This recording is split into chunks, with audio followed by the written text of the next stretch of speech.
తెలంగాణలో gas, diesel, petrol కొరత లేదని ప్రభుత్వం, డీలర్లు చెబుతున్న ప్రకటనలు వాస్తవాలకు విరుద్ధమని ఆటో జేఏసీ రాష్ట్ర ఉపాధ్యక్షులు ఎస్కే దస్తగిరి తెలిపారు.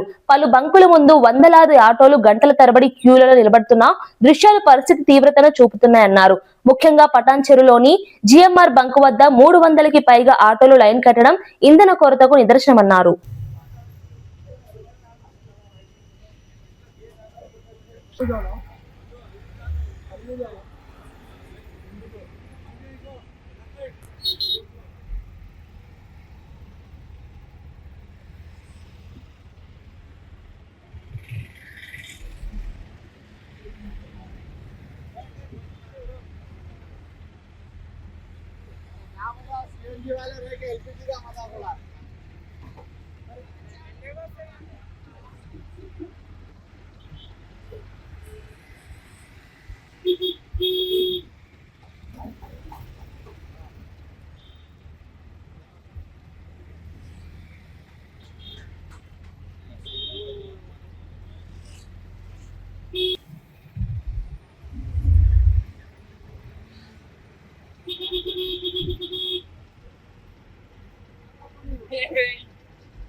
ఆటోల గురించి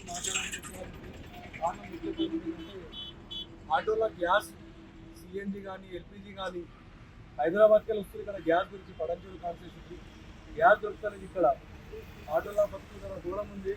గవర్నమెంట్ మీద యాక్షన్ తీసుకొని హైదరాబాద్లో గ్యాస్ ఉందని చెప్తారు. పెట్రోల్ బంక్లలో అది ఉన్న పెట్రోల్ దానికి స్టార్ట్ చేయాలి. దానికి ఇక్కడ వచ్చి లైన్ పొద్దున్న నుంచి సాయంత్రం పొద్దున్న వచ్చి లైన్లో పెట్టే వాళ్ళు రాత్రి 9 గంటలకు వస్తుంది వాళ్ళ నంబర్. ఇక్కడ పడంచెరు కాన్స్టిట్యూన్సీ ముఖ్యంగా పెట్టింది కాబట్టి ఇక్కడ రెస్పీట్ పెట్టి GMR auto engine Patancheru constituency వచ్చారు కాబట్టి ఆటో వాళ్ళు ఇక్కడ ముఖ్యంగా సిఎన్జి ఇంకా పెంచాలి. పెట్రోల్ పంప్లకు సిఎన్జి కానీ, ఎల్పిజి కానీ, ఎల్పిజి కూడా దొరుకుతుంది. పెట్రోల్ గురించి ఇక్కడ వస్తుంది పడంచెరు ఎల్పిజి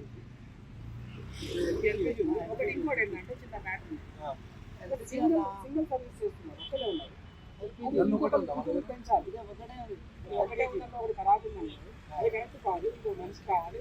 కావాలంటే మధ్యలో ఒక క్యాషియర్ ఉండాలి, ఇద్దరు కొట్టేవాళ్ళు ఉంది. అప్పుడు ఏమవుతుందంటే ఒక బండి పోయే కదా 2 బండ్లు బయటికి ఇంత పెద్ద లైన్ కట్టి ఇంతమంది ఫ్యామిలీ 2 అదే పెట్రోల్ పంప్లో 2 గల్లు ఉన్నా కానీ మంచి మ్యాన్ పవర్ లేని వాళ్ళ దగ్గర ఇంకో మ్యాన్ పవర్ వాళ్ళకి పెంచి ఇంకో గల్లులో స్టార్ట్ చేస్తే కొంచెం ఫాస్ట్ అవుతుంది. వాళ్ళకి మ్యాన్ పవర్ పెంచాలి. గవర్నమెంట్ కూడా దానికి యాక్షన్ తీసుకోవాలి. దానికి పెట్రోల్ పంప్లో ఆటోలలో భక్తులు ఇప్పుడు స్కూల్ టైం ఉంటుంది, వాళ్ళకి ట్యూషన్ టైం ఉంటుంది, వాళ్ళకి స్కూల్ వాళ్ళ జాబ్లోకి వెళ్ళేటోళ్ళు ఉంటుంది. వాళ్ళకి జనాలు తీసుకోవడానికి పోనీ వాళ్ళకి ఇబ్బంది, వెహికల్కి ఇబ్బంది. గవర్నమెంట్ మీద యాక్షన్ తీసుకోవాలి త్వరగా.